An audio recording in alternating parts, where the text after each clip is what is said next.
Number 30 on the linked outline concerns interpretation of rates.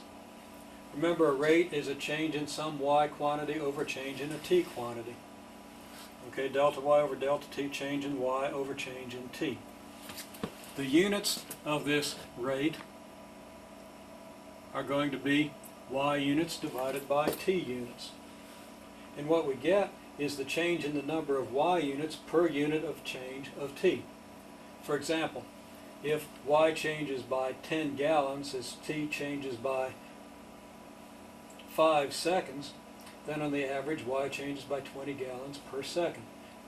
20 gallons per unit of t. Other examples of rates include centimeters per second. We divide the number of y units, the number of centimeters of position change, by the number of units of time change, and we get the number of centimeters per second, which is speed. Or divide degrees by minutes to get the number of degrees per minute, a rate of temperature change, for example.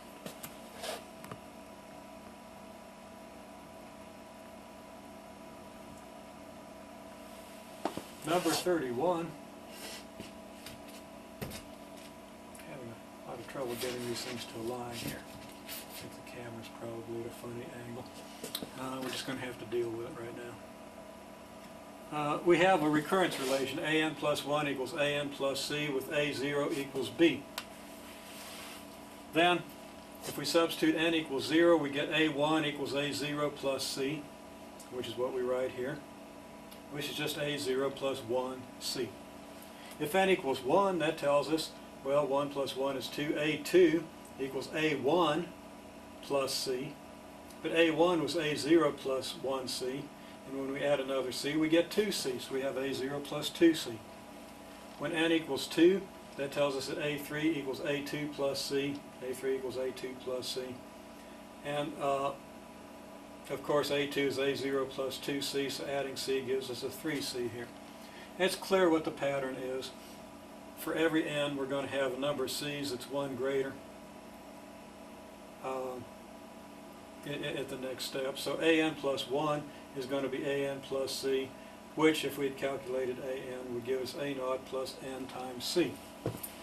We have a sequence here, then, and the sequence is simply,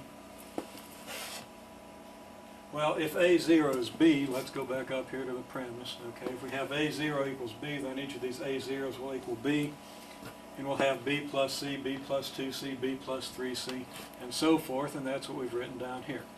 The sequence is b, b plus c, b plus 2c, and so forth, with b plus nc being the nth member of this sequence. And this is a linear sequence. If we graph an versus n, the slope is going to be c, because it's going to go up by c every time we go up by 1, and we're going to get a linear function. So this is how we define a linear sequence.